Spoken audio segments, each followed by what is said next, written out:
Hello, everybody, and welcome back to Teen Talk Live. We are in for another treat. So, needless to say, last time about this time last month, we had Stigma Stomping, and with who else better than Miss DeShun Radcliff. She was with us last week. So we had last month. I'm just all jumbled up here today. And so we are starting off today. We're going to continue the conversation. So this is part 2 as we continue with stigma stomping and talking about school and the impact that it has on the mental health of youth. And so we're going to dig and go even deeper with that. So guess who we have today? Well, first of all, let me bring on our host, the beautiful and the lovely Miss Jerry Day. Hey, Jerry Day. Good evening. Good evening. Yes. So we are excited. So take us away, sweetie. Well, good evening, everyone. Welcome to Teen Talk Live with Generation Prodigy.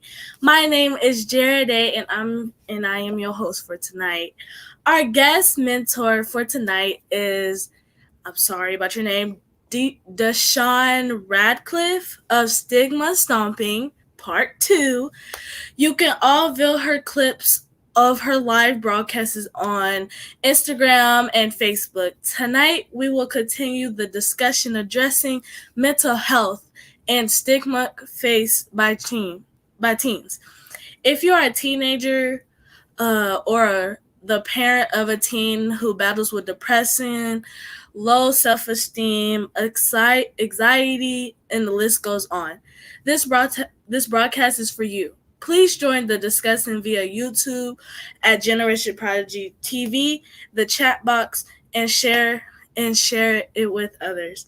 And now a brief clip of Nico, courtesy of Stigma Stomping. Sure. What would you say to people who are like, okay, so when you was like, okay, well, I deal with low self-esteem or I deal with whatever it is, mm-hmm. and you're like, and then they say, but you're so pretty. How could you even have an issue? I think my foundation came out of not seeing a lot of people that looked like me in most of my environments. So from that, it created a boundary for the amount of self-esteem I could have because I didn't look like the Eurocentric beauty that I saw mostly when I was growing up. So it's embedded in my head no matter what it looks like on the outside. So even now, and you're constantly told that. Yeah, I mean, it's just my foundation, as much as I'm trying to rupture it, it was already set for me. So it's something that I'm fighting, but it might not look like it. Or it's not something that I project because it's not, it's not what I'm trying to manifest. That was a very informational video. So now let's bring onto the stage DeShun Radcliff to give us more information on what's going on in part 2. I'm so excited. Hi, Jared A. How are you? Hi, I'm fine. Good. So again, I'm DeShun. I'm gonna help you.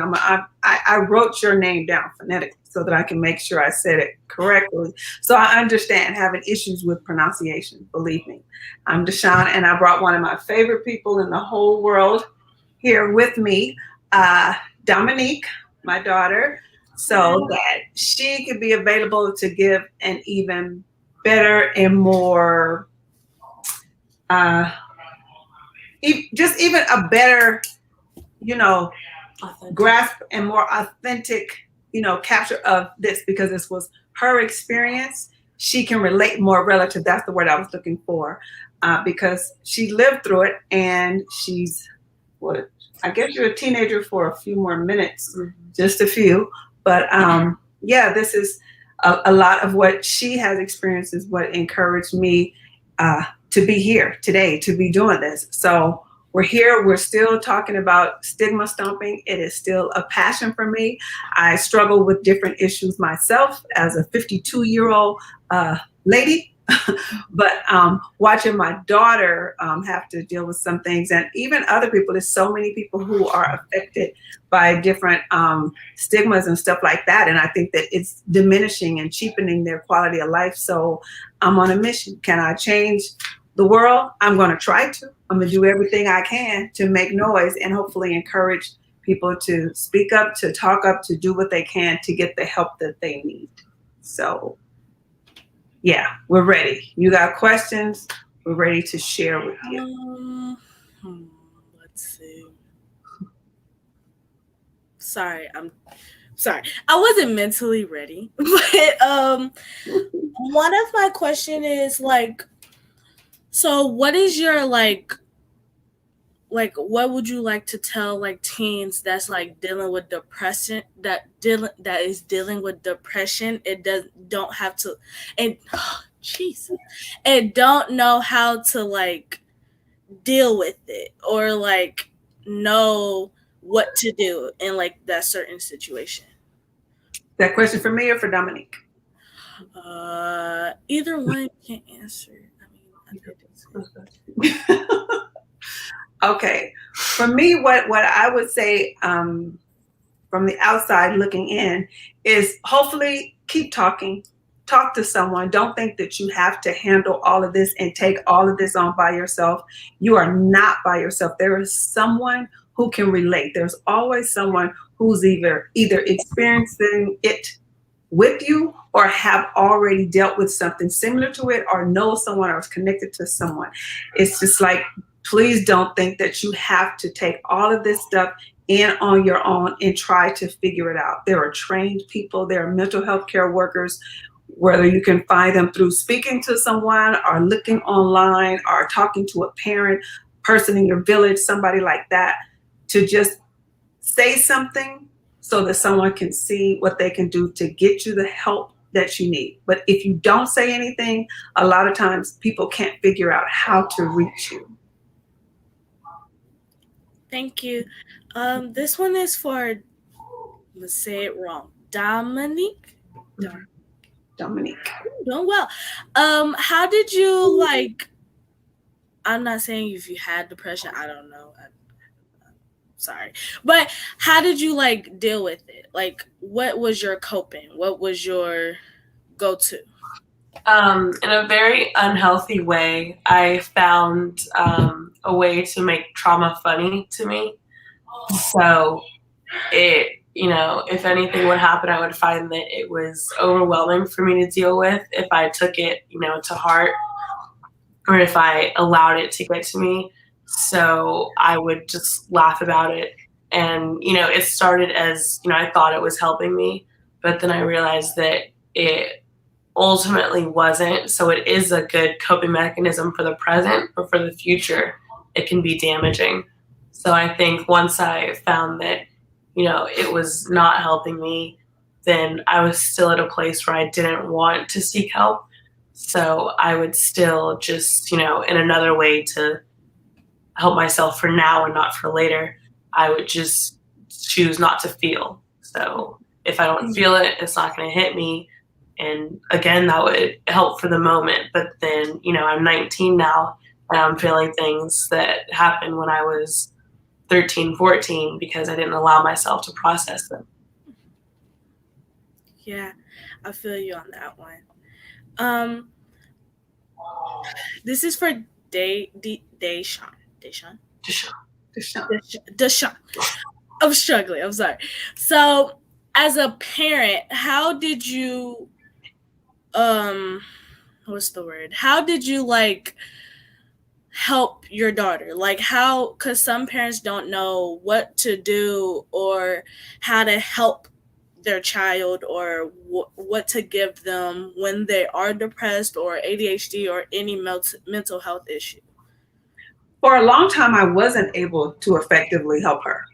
So I was trying. I was struggling like really crazy, trying to see what I could do to connect with her or to get her to feel comfortable talking to me and opening up to me about what was going on.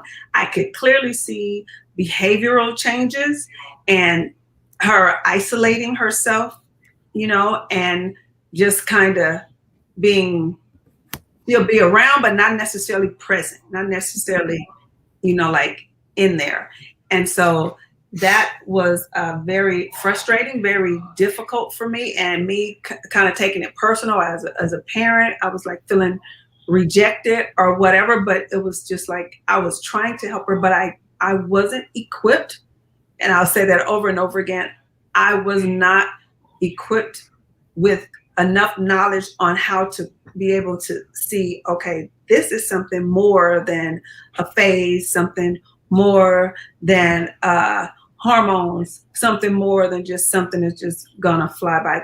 My daughter needs something that I can't help. I can't connect, enough with her to be able to get out of her exactly what's going on so that I can direct her to, okay, but after talking to some of my sorority sisters and stuff, it was just like, okay, you're going to need to get her to a counselor or try to get her to someone where she will talk, and then they can pull out the information that I wasn't able to do. So I tried to stay close, keep praying. I keep showing up. I probably really got on her nerves because I wouldn't, I didn't want her to be isolated and by herself. So I keep coming in because I don't want her to hurt herself. I didn't know to what extent things could escalate.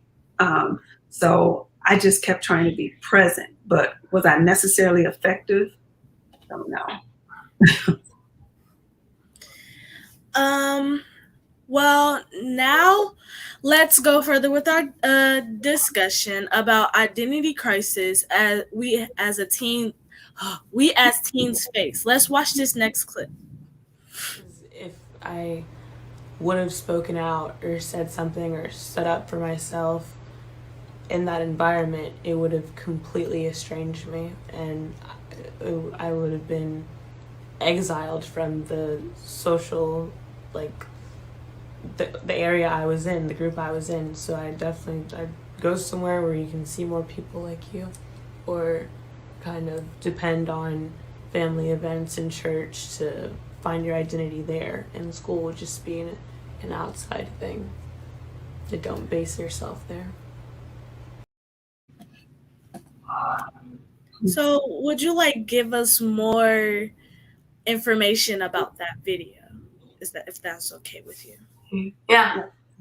So I would say that I was in primarily white institutions for all of my life, still am. So it was difficult to not only find people that look like me, but kind of root myself in a community where, I feel like I can be myself or kind of grow into who I should be. So I think I kind of saved parts of myself for, church or family events, like I had said, because that's where I saw people that looked like me. That's where I saw or felt like I could relate to people. So I kind of, would savor those moments more. So I feel like it became areas where I'm at school, but I'm not able to be myself because I don't feel like I've developed that part of myself yet.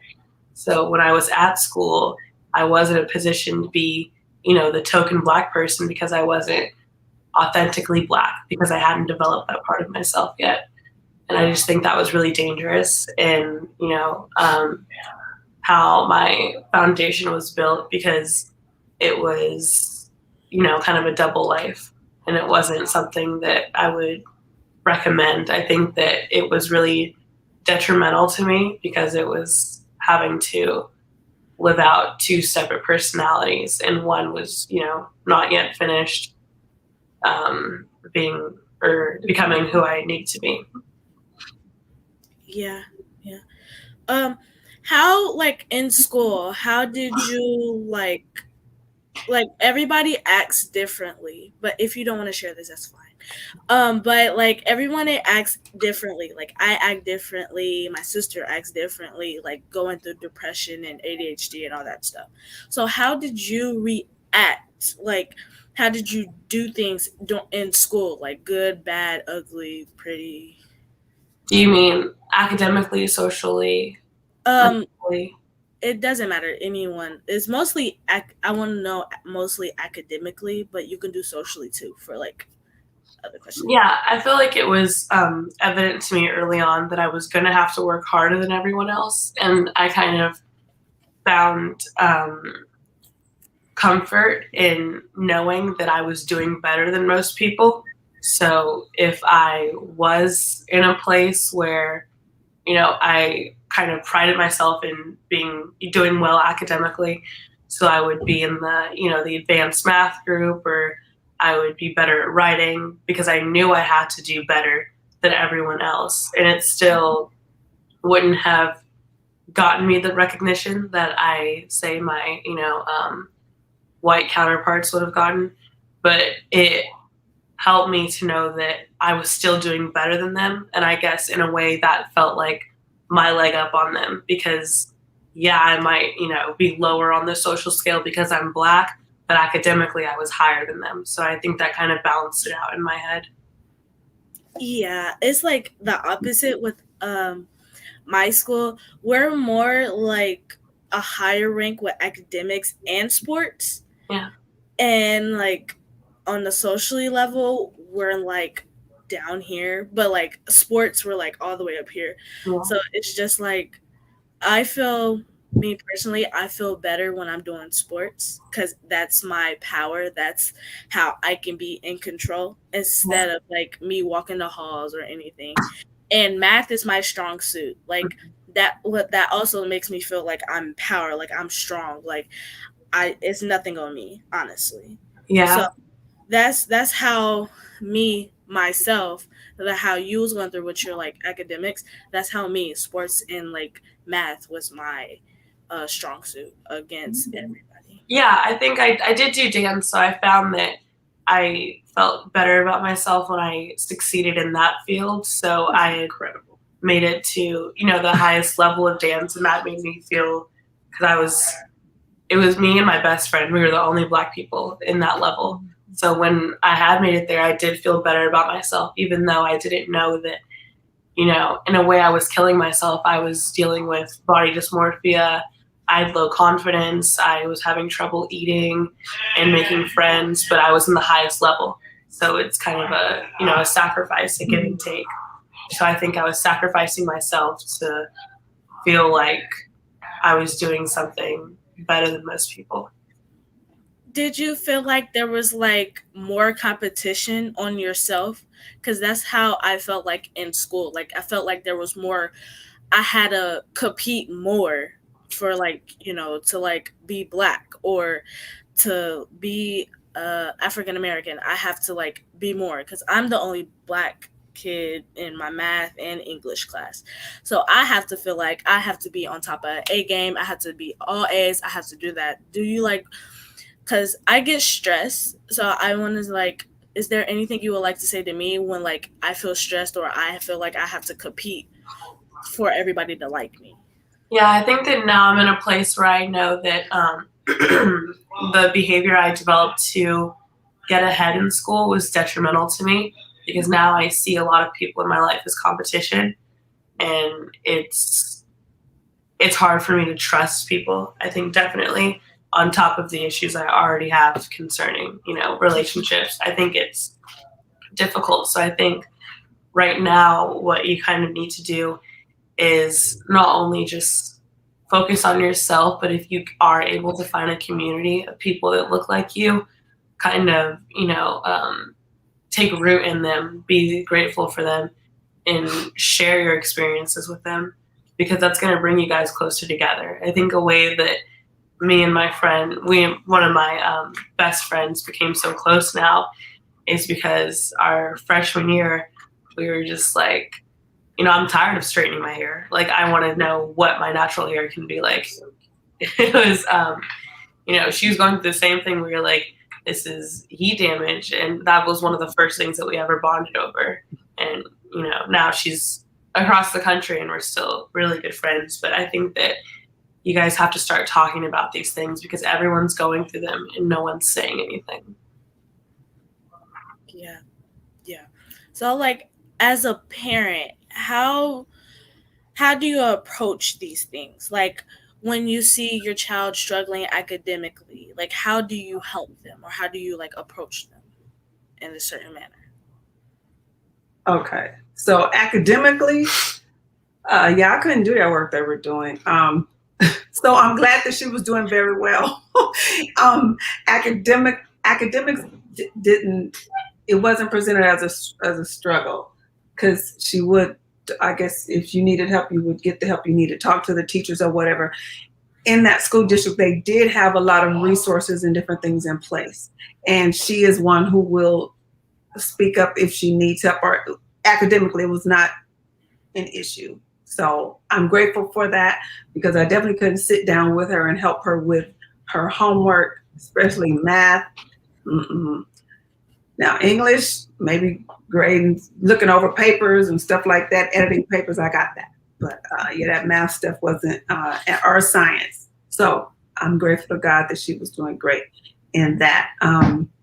That wasn't an issue, but just trying to reinforce the self-esteem thing and letting her know that you're great, you're wonderful, you're beautiful, you were bomb, and you Black, you don't have to be like them. You don't have to be what they say that you are, all of that stuff.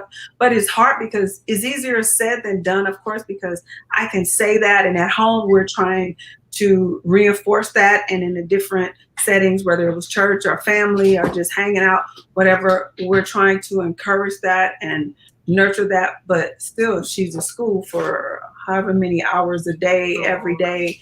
And you know how, I won't say you guys are, but it seems that young people, they hear more from their peers and the kids than they hear from us as parents and those who are trying to deliberately pour into them. And a lot of it is like, we knew, okay, well, they're here, they're in a highly competitive school district and all that. They are going to be in positions quite often, because she has a sister 2.5 years older than her, where they're the only chocolate faces that are going to be there. So they're going to have to do their thing.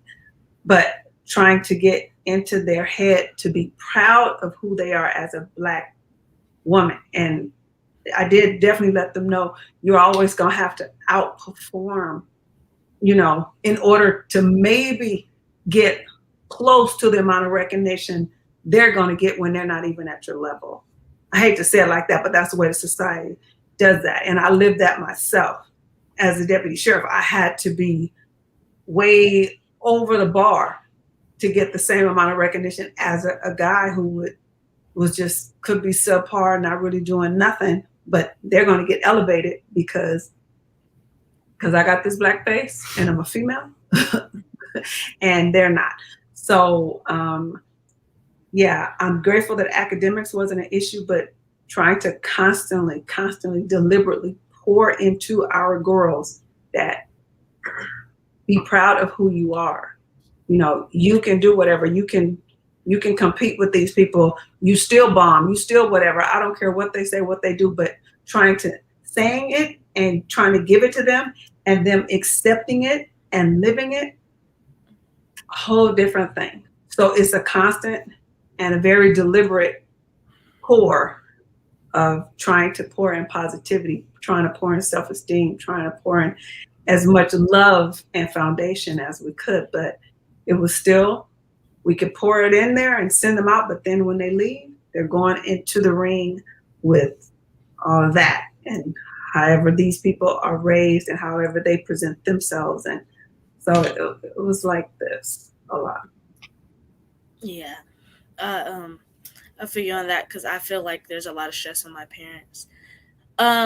We have a question from a parent. It says, how do you keep your daughter, the new generation, encouraged when their challenges are somewhat different than what we expected?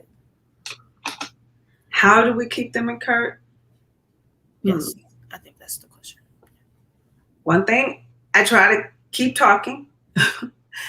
I try to, we hope that they can see other examples, even though the numbers are not the same. But, you know, we as a people, we got a lot to offer. And a whole lot of the people outside of us are constantly doing things to be like us. So that's something that I will say quite often. Look, they're trying to get what you got.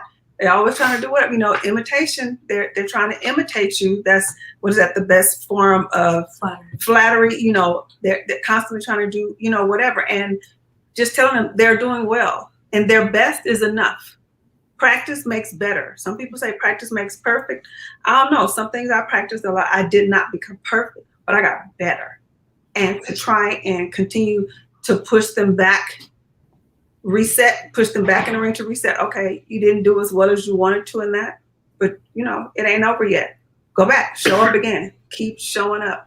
I try to encourage that. We as parents, we try to continue to encourage that, but it's like, I have to say, this world and this environment, a lot of things that are being thrown, it gets difficult because so many things are different from what our experiences are, but there's enough that correlates that when we can connect, I'm gonna drive that home. Let me tell you, I dealt with this too. And I will always be completely transparent with them, always. And sometimes parents are afraid to do that because then we have to present ourselves as imperfect people, completely imperfect. But it's just like, when I was 19, let me tell you what I was doing when I was 19. Let her know. And then different things that she's struggled with. Let me tell you why I'm trying to deter you from that so hard. Is because I've dealt with the same. Okay, now see, she had to sleep with an air condition over her, so she's fighting. It's fine. Yeah, I feel like there's like more challenges than before. Like each challenges are different than before. Like each day is a different challenge. So now that like I see that in like schools, I see that now like with like where like kids just trying to fit in or don't know what to do in schools or like don't feel like themselves and want to be like other people.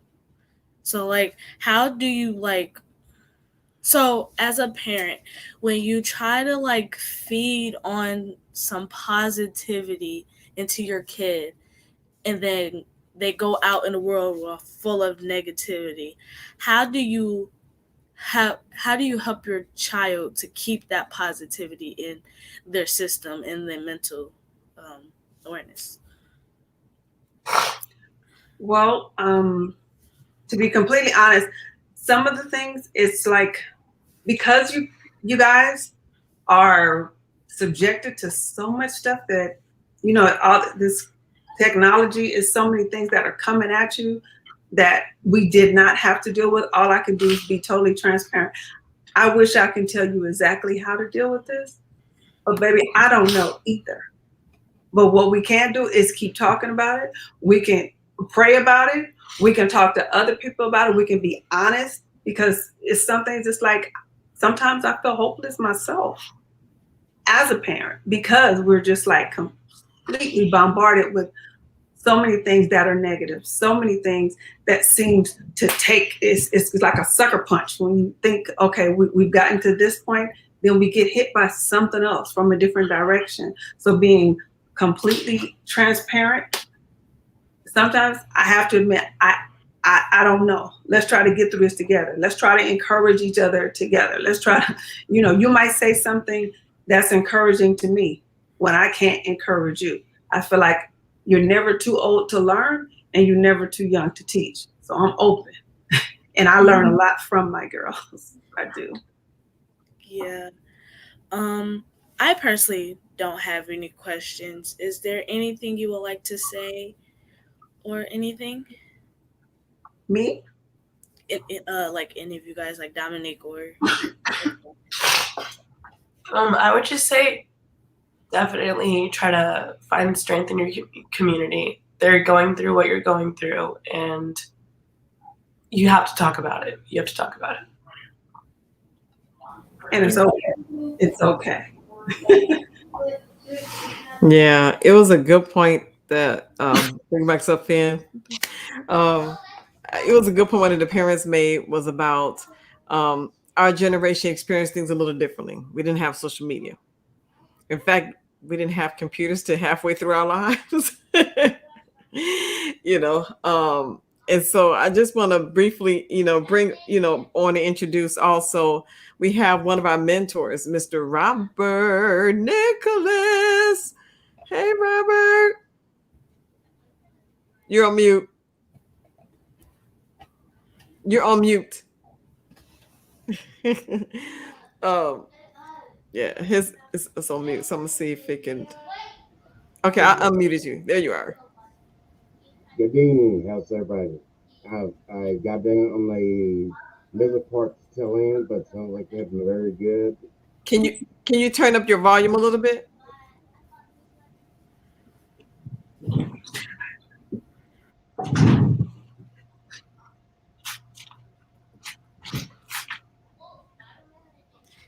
So we were just talking about how it's so different when it comes to our generation versus their generation. Now they have a lot to um it's compounded. They have more. It's the same issues, but now it's just compounded because now they have to face it with an entire world because of social media. The pressures are different. I mean, and now with our racial, political, social climate, yeah, it's not as black and white. It's so much gray, to where it just breeds confusion. What are your thoughts from a male perspective, Robbie? So I just want to acknowledge we do have some of our teens on the call. They're in our studio audience right now. So we just want to give a shout out to Josh, Jason, and Lex for joining us, and some of the parents and Tracy on the line. So we just wanted to say hello to y'all, and for those that are watching on YouTube and Facebook in the audience. So we're getting ready for our Q&A. So get your questions ready. So yeah, Robert, take it away from your perspective from back in the day compared to now. What you're Can you seeing. hear me now?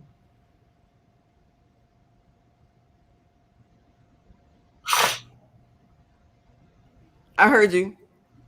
You did? Okay. Everyone hear me? Okay. Um, Honestly, there was a whole lot of difference between male and female. The boys and girls we had back in my day. Like I graduated from high school in '85, and we still at that time, like you're how being do now, had to be cleaner, better, and brighter at everything. And the times we had it easy is if we were really good on the basketball, football, or track arena, and they thought we were done for athletes. We couldn't think. Um, but we had to excel, and we are scrutinized to a different level that was very unfair to we thought, but it became a part of life, and you'll see it that even though we are working on to change it right now and make a stride to make it better. Uh, you and I, Tanya, and everyone in our families and friends that are like us, being people of color, don't have to be cleaner, brighter, and better. It's a fact.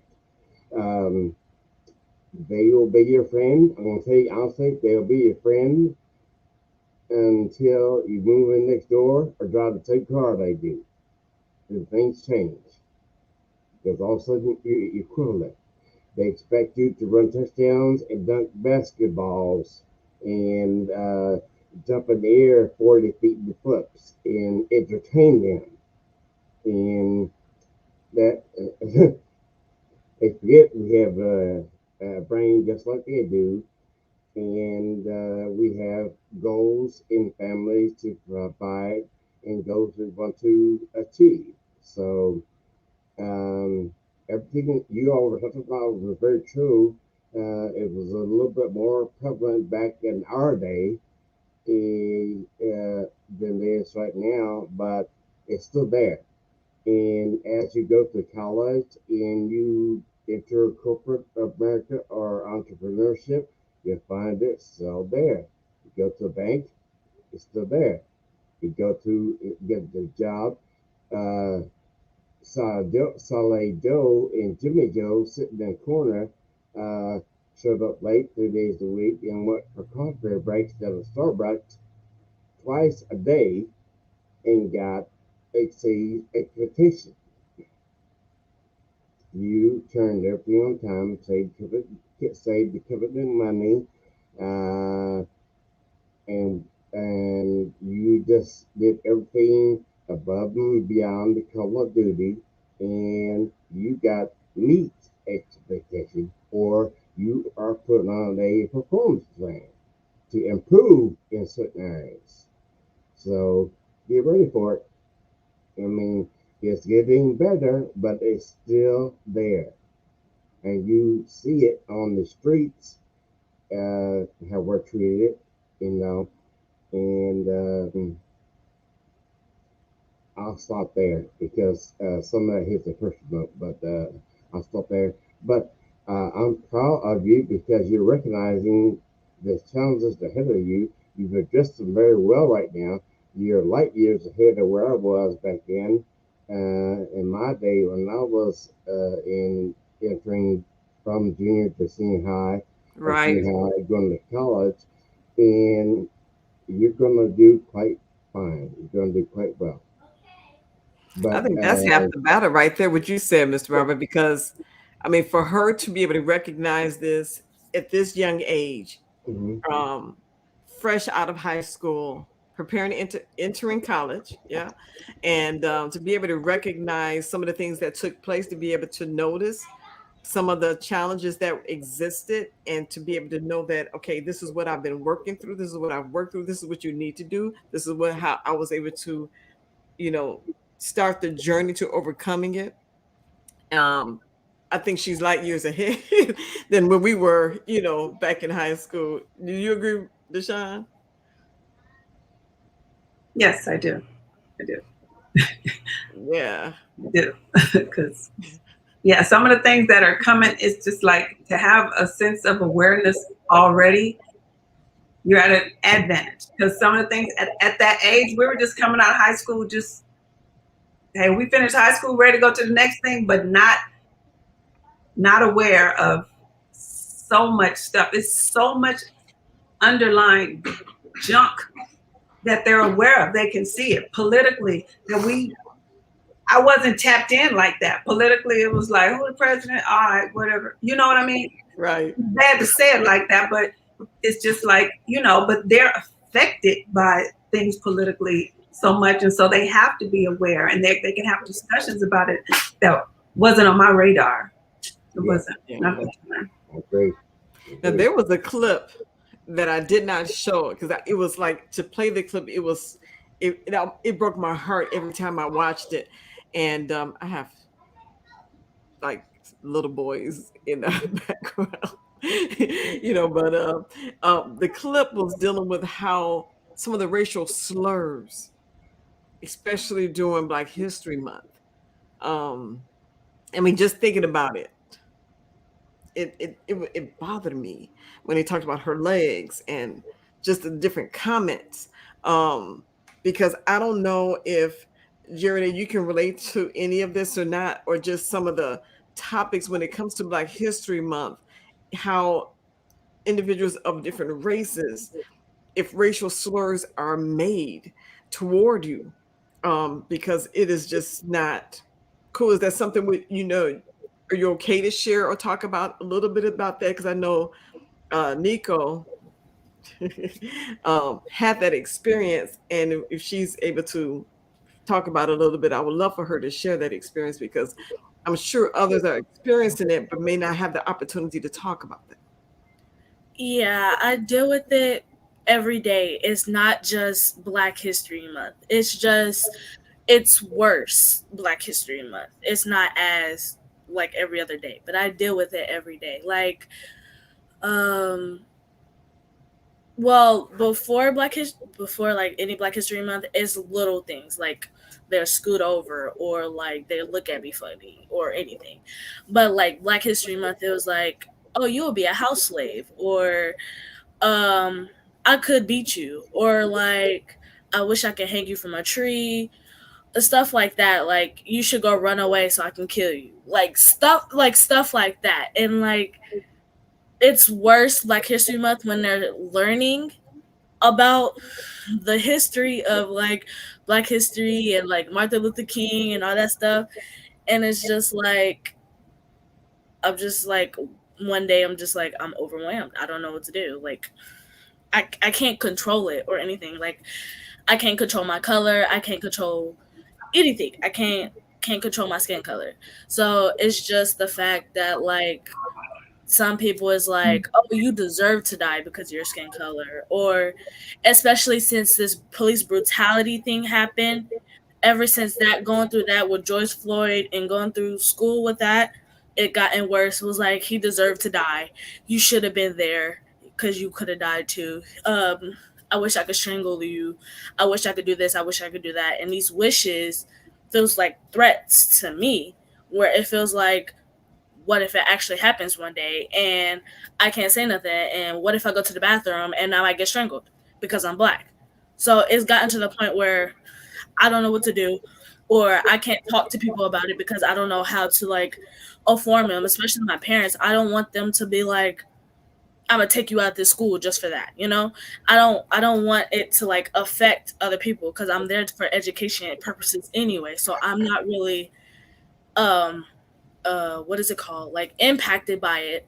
But like when I get home, I take all the anger out at home because I don't want them to see that what they're saying is affecting me at school because that's what they want. So I wait till I get home where I'm by myself and like I'm pushed away from everybody to let all my anger out when I talk to talk to God to like give me a path on how to deal with these people. So that's my racial slurs pretty much.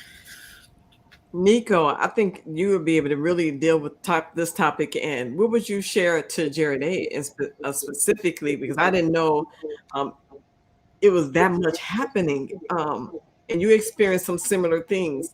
What would you share with the teens now, coming out of high school, but now you entering a whole nother level of life with this stuff? What would you share at this point? I would say it's definitely difficult when there's white people explaining Black history. So I think that could escalate the situation. When you get to college, you kind of get to choose who teaches you. So I think that's a lot more powerful. But the situations, to me, it just seems a lot more violent from where I'm standing. So I think that you really need to ground yourself and find people that you can talk this out with, because keeping it in and waiting till you get home, that's hurting you. And it's not gonna, it's not gonna go away just because you wait to express it. I think you need to start talking it out now. And these people need to be confronted, because when you confront them, that's when you figure out that the ignorance with them is starting at home. Yeah, it's just like, I won't say all of it, but it is this one incident where a group of white, predominantly white group was attacking me as early in the morning as soon as I got off the bus. And they know I'm a cheerleader. They know that I'm doing well in school. They know I have goals. And so when I told my auntie, they was like, oh yeah, they're trying to take that stuff away from you. They're trying to take your power away from you. They're trying to take everything, because cheer means so much to me.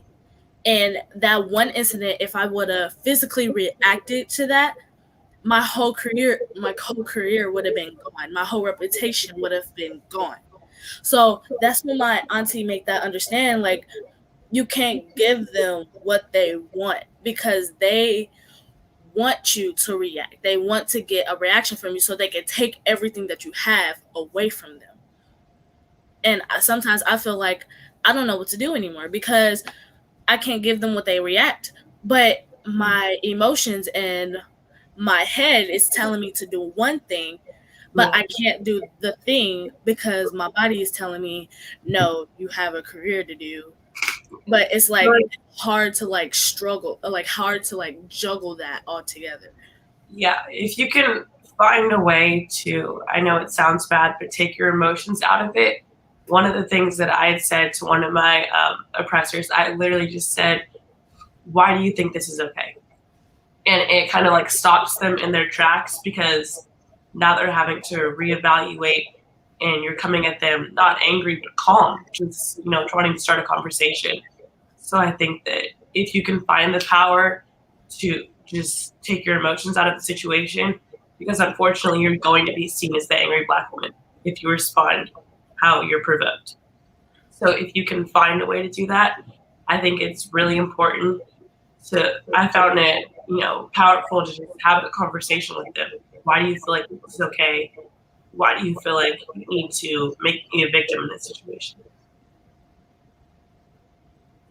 I see, And Robert, because it's like I want to tap into it because I want you to answer this question too as you're speaking, Robert. Is that young men deal with this? They don't talk about it a lot either, and no, we, we yeah, internalize a lot of anger, a lot of stress, and historically we have brought things home and made our home life bad, or made our home life difficult, or we turn to alcohol, or something that is not good for us emotionally or physically.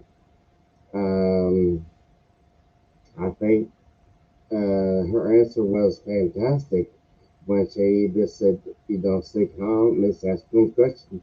Because you rebound, the law of physics, two dangers make you positive. And so if they come at you doing one thing, saying something or pushing, and just ask them, say, why do you want to do that? Because remember, you as a Black person are perceived as aggressive, as angry. And on top of that, you're intelligent and articulate, so you're doubly intimidating to them. And let me add one thing to it.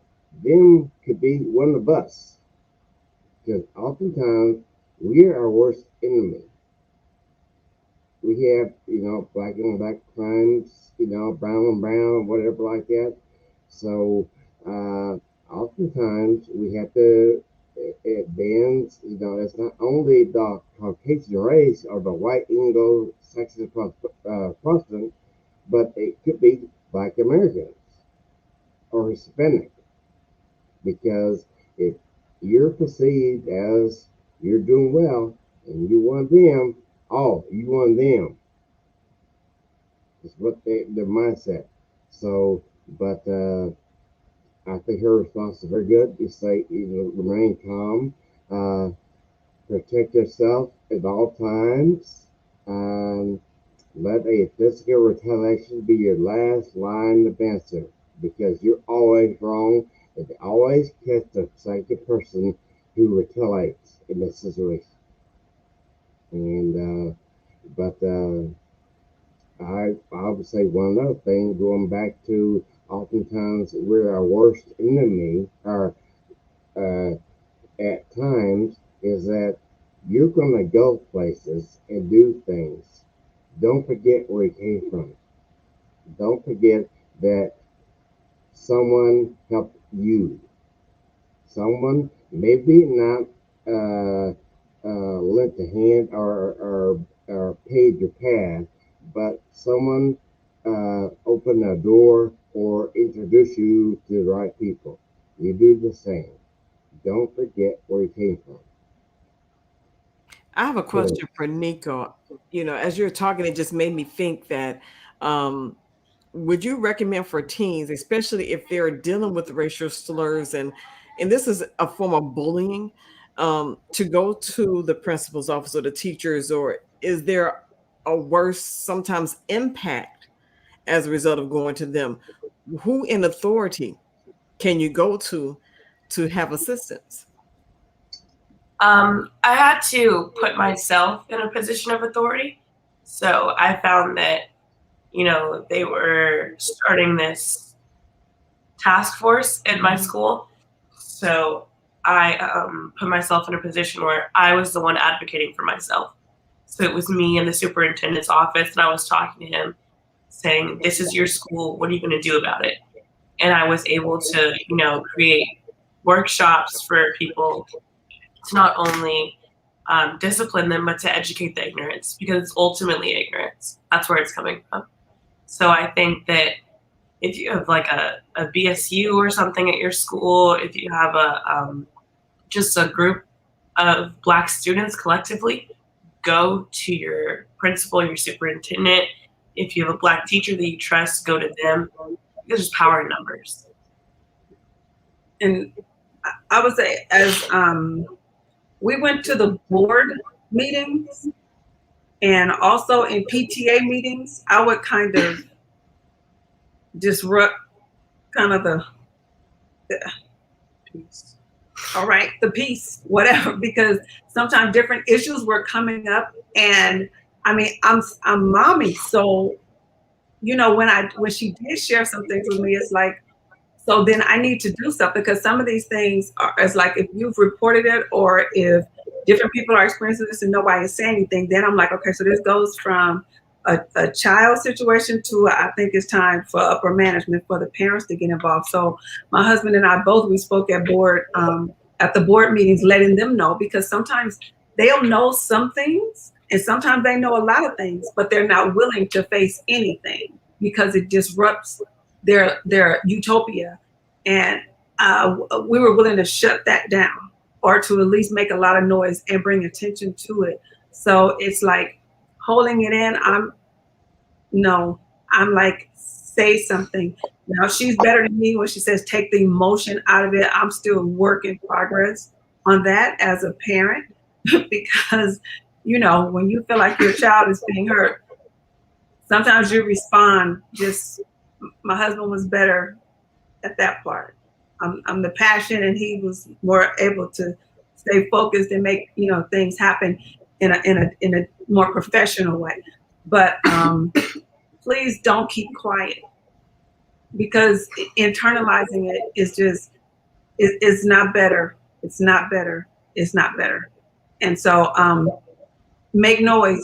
Let the people in positions of power know something. And when you're saying something to them, because I'm like, we've spoken to her teacher and to the counselor and to the principal and so it's like, I'm letting you know we've done all of this. So how much more noise do you want me to make? Do you want us to bring outside people into this so they'll know that your little, what you guys are trying to set up or say is here is really not what's going on? Because there's people who are having different experiences. So in the PTA meetings, when they're talking about all of these great things, okay, now what about this right here?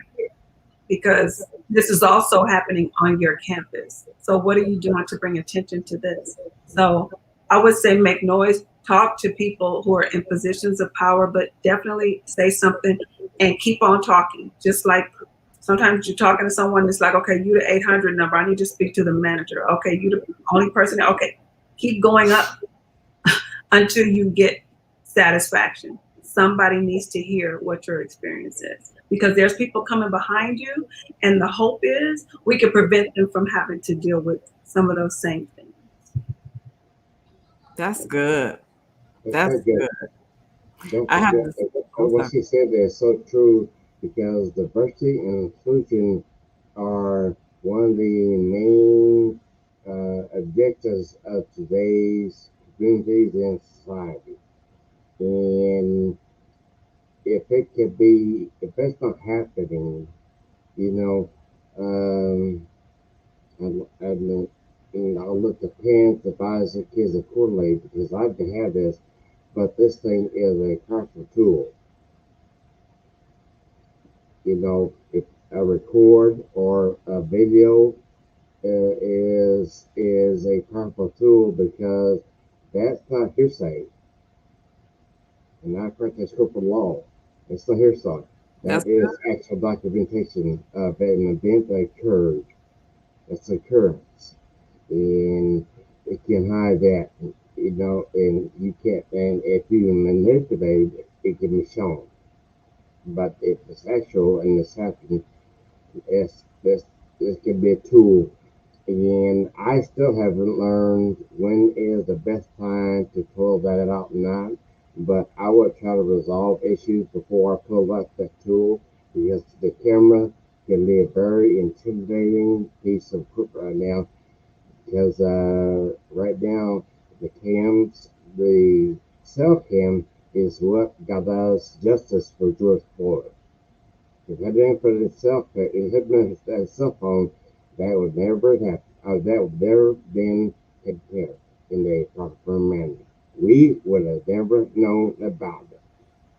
Yeah, that's true. The power of the camera and voice recording. So I guess sometimes if you don't have the if you're not in a safe environment where you can take out the phone to like video record and don't feel comfortable with that, you can also click the voice record button.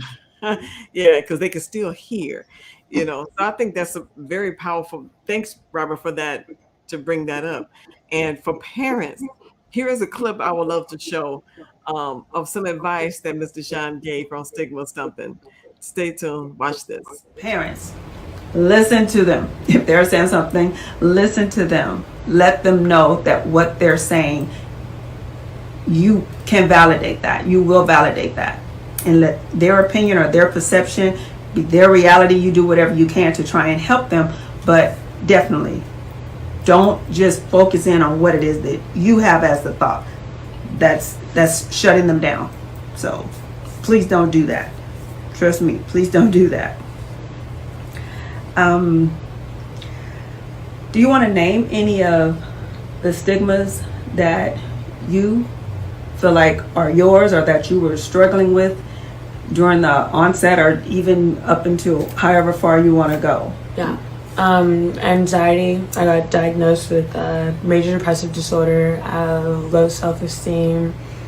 When it was when it, like everything gets darker. Sundowners, something. What is that called? I don't know what that's called. Sundown. But there's probably a mental health care worker. It's who's something. going to It's be called looking at something. all It's of like that. when it gets to during the day, you're you can kind of function better. But when it gets to night, it's harder to push through the ups and downs. Oh, or when the Sundown. yeah. I didn't know that was also Yeah. an issue in. I mean, I know that's something for Alzheimer's, dementia, and stuff like that, and it does get more difficult for them to deal with things at night. I didn't know that also could be associated with this diagnosis. I didn't know that. But yeah, if I'm using it in the wrong context, then that's clear too. But yeah. That was pretty powerful. I mean, the sundowning, when things kind of get muddled or confusing and dark, things change as the sun goes down. I just want to say to Nico, thank you for sharing your story. Thank you for sharing your truth, because so many teens can identify whether they're male or female. They're dealing with, especially in the area, Kansas City area, there is there's the predominant population that exists that the youth still have to face and deal with. And even within their own race is dealing with that as well. But just mental health, period, is a crucial topic that a lot of time is not being dealt with within among people of color. So thank you, DeShun, for presenting and bringing stigma stumping to the forefront. Would you mind sharing with others how they can get more information about stigma stumping? Okay, I'm sorry. I'm trying to look at the crawler. Shouldn't do that without these. Okay. But anyway, in order, or if you want to reach or contact anybody about stigma stomping, it's stigmastomping.com.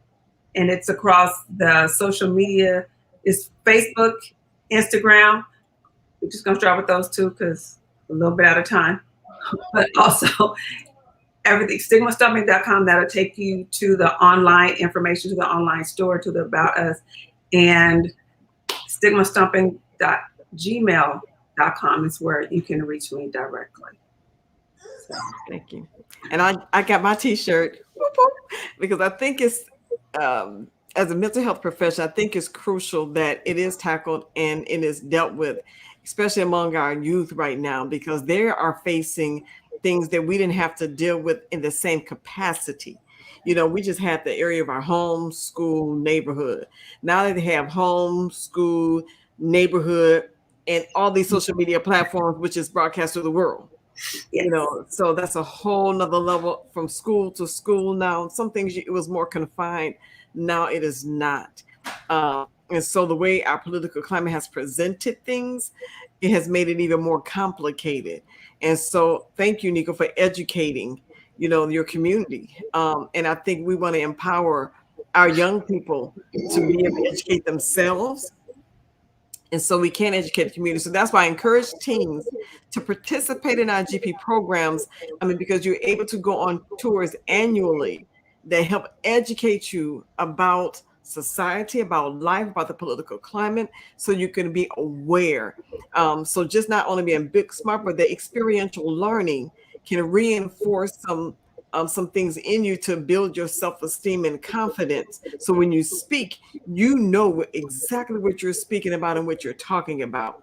So we want to continue to just allow the youth to participate in different programs that exist, mentoring programs, Generation Prodigy specifically, generationprodigy.org. You can visit our website for more information if you want to become a mentor.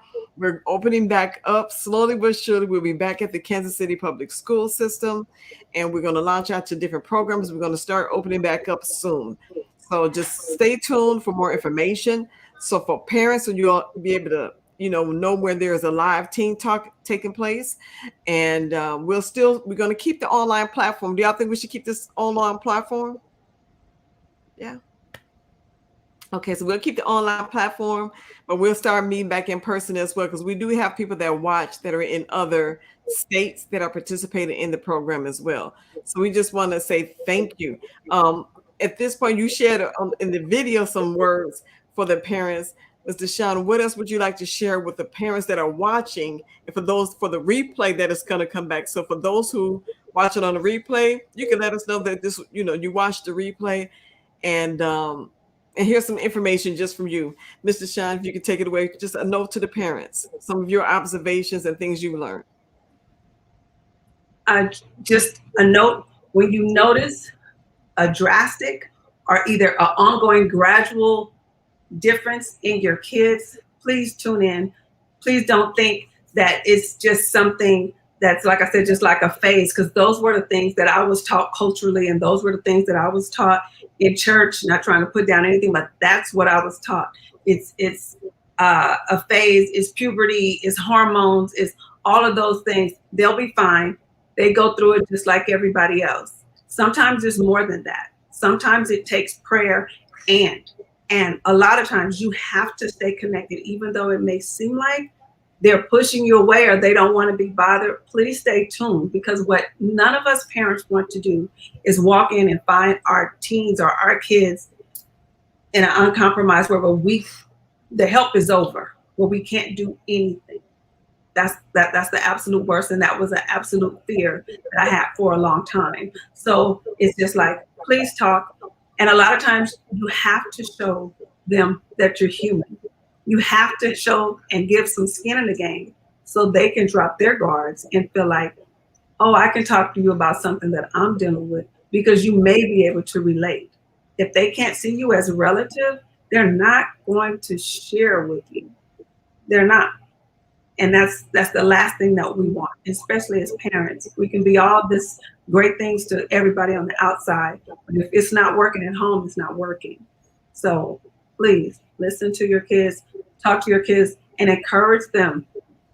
Speak up. It's okay. You're not alone. And a lot of times, I've probably dealt with some of the same things. Nobody's perfect. Nobody. That's it. Thank you. Jeriday, any last words? She's our host, I don't have any last words. I just thank you. I know you helped me a lot with different things I can try when I go to school tomorrow, and I have a game tomorrow. So please pray for me for that. I feel like a lot of teens out there, you helped a lot today in this message. Just thank you. Just thank you so much. Also, thank you, Dominique, for telling your side of the story. Thank you for everything for coming on this platform to give your side. It was very good to meet you today. Yes, thank you.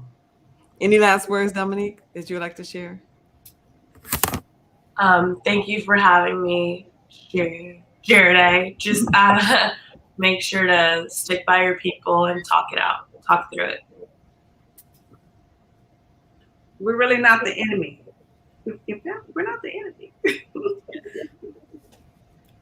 I know a lot of teens do talk about the discomfort of talking to the parents. Well, hopefully there's a village somewhere where you can say something to somebody. Do not suffer in silence and feel like you have to do this alone. That's why we created Generation Prodigy. That's part of that. And that's what Teen Talk does. It gives them a platform to where they can all come and talk. It's a processing group. So not being able to meet in person, my heart went out because it's like they haven't had that in-person touch like they usually do. So that's like over a year now. And so we just been online lightly just dealing with topics, but they have not been able to verbally process through anything like they normally would. So they're like ready to get back in person. They screaming for it like, can we do this in person again? Because we don't want to definitely process through things, social media is not the platform for that. So we just thank you for your transparency.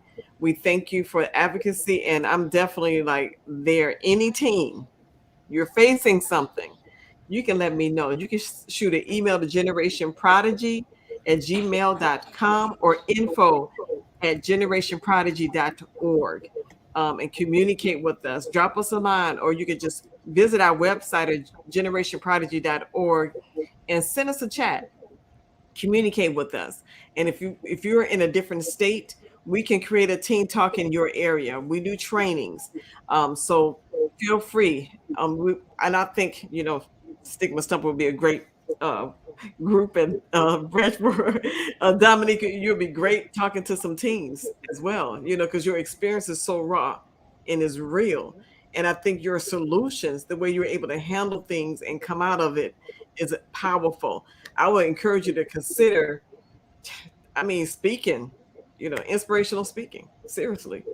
There are so many platforms. You have the TED Talks and, different platforms that you can just stand flat-footed and talk about the experience and educate others on a larger scale. So thank you. Thank you. Thank you for birthing such a beautiful daughter, girl. You're so beautiful yourself. So thank you so much. I'm appreciative of my community. So thank you for being present. Thank you for bringing Stigma Stomping, because you're really challenging the way we think when it comes to mental health issues and concerns. So I'm watching you, sis. So for those that are out there, continue watching Stigma Stomping, Instagram, Facebook, and you can go to the website for more information, or even get a t-shirt as well. And for teens that are out there, we have Teen Talk for you. And you can visit us online and just hear topics if you don't feel comfortable meeting in person. And then we will be meeting back in person. We're going to communicate our new dates as we slowly relaunch, because we want to keep everybody safe. So thank you, everybody, for watching. We appreciate y'all so much. There's no questions in the audience. Y'all quiet today. We appreciate you so much. So until next month, we appreciate y'all, love you, and there's nothing you can do about it. So until next month, y'all, we'll communicate our new date. Take care.